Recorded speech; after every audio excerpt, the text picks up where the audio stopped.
அனைவருக்கும் இனிய காலை வணக்கம். இன்றைக்கி தான் ஃப்ரெஷ்ஷாக மார்னிங் வேலை ஆரம்பித்தேன். நேற்றோட கல்யாண வேலைலாம் முடிஞ்சிச்சு. இன்றைக்கி நைட்டு ரிசப்ஷன் மட்டும் போகிற வேலை இருக்குது. அது ஈவினிங் தான். இன்றைக்கி காலையில் மார்னிங் வானம் சூப்பராக நல்லா கலர்ஃபுல்லாக இருந்துச்சு. அதை சின்னதாக போட்டு ஒரு வீடியோ எடுத்துட்டேன். நல்லா அழகாக இருக்குது பாருங்கள். பார்க்கும்போது கலர் சினிமாவில் எடுக்கிற மாதிரி ஷூட்டில் எடுக்கிறீங்க பாருங்கள்.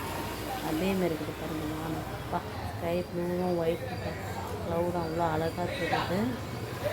எல்லாம் தூங்குறாங்க. தூங்குதான் இருக்குது. 2 நாளாக ஒரு ட்ராவல் இருந்ததுனால அவங்க டயர்டு எல்லாம் தூங்கினுங்கிறாங்க. சரி தூங்கட்டும். அதனால் நம்ம வேலையை நம்ம செய்யாமல் இருக்க முடியுமா?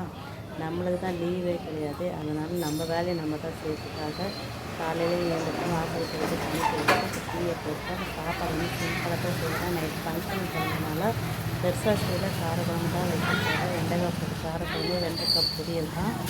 அது சிம்பிளாக செஞ்சுட்டு காலைல மதியம் சாப்பிட்டோன்னா ஒரு 4 மணிக்கு போல் நாங்கள் மண்டபத்துக்கு கிளம்பிடுவோம். அதனால் திட்டமாக செய்கிறேன். வாங்க என்ன சாப்பாடுன்னு பார்க்கலாம். பால் காசு தான் டீ போட்டு குடிச்சிட்டு வேலை ஆரம்பிக்கணும். பால் பொங்க போது குழந்தைக்கு பால் வச்சுப்பேன். நான் பால் குடிச்சிட்டு அதுலேருந்து கொஞ்சம் எடுத்து டீயை போட்டு நான் குடிச்சிடுவேன். எனக்கு டீயை போட்டு தான் வேலை நடக்கும். டீ போடுற மாதிரி இல்லை பொழுது காஃபி போட்டு குடிக்கலான்னு தோணுது. மைண்டு எது வேலை செய்யுதோ அதை செஞ்சு விட்டுருவேன். டீயாக காஃபி யோசிச்சுக்கிறேன். எது கிடைக்குதோ போட்டு குடிச்சிட்டு அடுத்த வேலையை ஆரம்பிச்சிடுவேன். சிம்பிளாக பண்ணிட்டேன். வாங்க ஒயிட் ரைஸ் கொஞ்சமாக தான் செஞ்சேன். கமன்னு வெண்டைக்காய் போட்டு காரக்குழம்பு அதுவும் கொஞ்சம் தான். எல்லாமே கொஞ்சம் தான். நிறைய செஞ்சு வேஸ்ட் ஆகிடும். ஏன் நம்ம ஃபங்க்ஷன் கிளம்பிடுவோம், வேஸ்ட் ஆகிடும். அதனால் திட்டமாக செஞ்சேன்.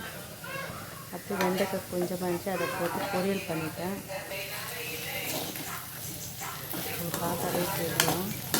கொஞ்சமாக தான் செஞ்சுட்டு அது போதும். அது எனக்கு கிளம்பு உடம்பு ரொம்ப டயர்டு. எனக்கு ரெண்டுலேருந்து செம்ம டயர்டு. நம்மளுக்கு ரெஸ்ட் இல்லை. என்ன பண்ணுறது செஞ்சுட்டு அவ்வளோ அந்த செஞ்சுக்கிட்டேன். எல்லாம் ரெஸ்ட்டு பண்ணிக்கிறாங்க. பாத்திரம் கொஞ்சம் இருக்குது. அது கழுவிட்டேன். இப்போ எடுத்து வச்சிடறேன். இதோட எந்த வேலையும் செய்ய முடியாது. டயர்டாகுது உடம்பு. அதனால் இருக்கிற வேலையை பார்த்துட்டு கிளம்ப வேண்டியது தான். நம்ம